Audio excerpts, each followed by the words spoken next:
தமிழ்நாட்டில் மின் கட்டணம் உயர்வா, மின் சலுகை ரத்தா? அதிர்ச்சியில் மக்கள். வணக்கம் செய்திப்புனல் நேயர்களே. தமிழ்நாட்டில் ஜூலை 1ஆம் தேதி முதல் மின் கட்டணம் உயர உள்ளதாக தகவல்கள் வேகமாக பரவி வந்தன. மின்சார ஒழுங்குமுறை ஆணைய விதிப்படி ஆண்டுதோறும் மின்கட்டண உயர்வு நிர்ணயிக்கப்பட்டு வருகிறது.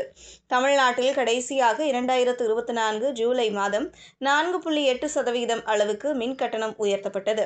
கடன், உற்பத்தி தேவை உள்ளிட்டவற்றை கணக்கில் எடுத்துக்கொண்டு நிகழாண்டு 3% முதல் 3.16% வரை மின் கட்டணத்தை உயர்த்தவும், மின் கட்டணத்தை உயர்த்தினால் மட்டுமே கடன் அளவை குறைக்க முடியும் என்று தமிழ்நாடு மின்சார வாரியம் தெரிவித்ததாக தகவல்கள் வெளியாகின.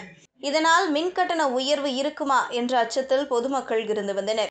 இந்த நிலையில் தமிழ்நாட்டில் மின் கட்டணம் உயராது என்றும், இது தொடர்பாக வரும் தகவல்கள் தவறானவை எனவும் அமைச்சர் போக்குவரத்து மற்றும் மின்சாரத்துறை அமைச்சர் சிவசங்கர் தெரிவித்துள்ளார்.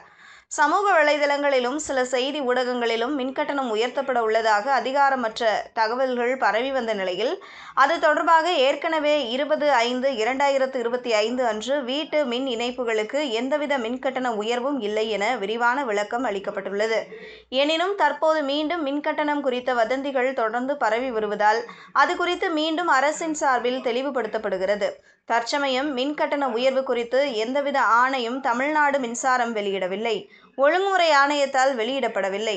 தமிழ்நாடு முதலமைச்சர் அவர்களின் வழிகாட்டுதலின்படி ஒழுங்குமுறை ஆணையம் மின்கட்டணம் தொடர்பாக ஏதேனும் ஆணை வழங்கினாலும் அதனை நடைமுறைப்படுத்தும் போது வீட்டு மின் நுகர்வோர்களுக்கு எந்தவித பாதிப்பும் ஏற்படாத வண்ணம் எந்தவொரு மின்கட்டண உயர்வும் இருக்காது எனவும், தற்போது வழங்கப்படும் 100 யூனிட் இலவச மின்சாரம் உள்ளிட்ட அனைத்து சலுகைகளும் தொடர்ந்து வழங்கப்படும். எனவே மின்கட்டண உயர்வு குறித்த தேவையற்ற வதந்திகளை பொதுமக்கள் நம்ப வேண்டாம் என அமைச்சர் சிவசங்கர் கூறியுள்ளார்.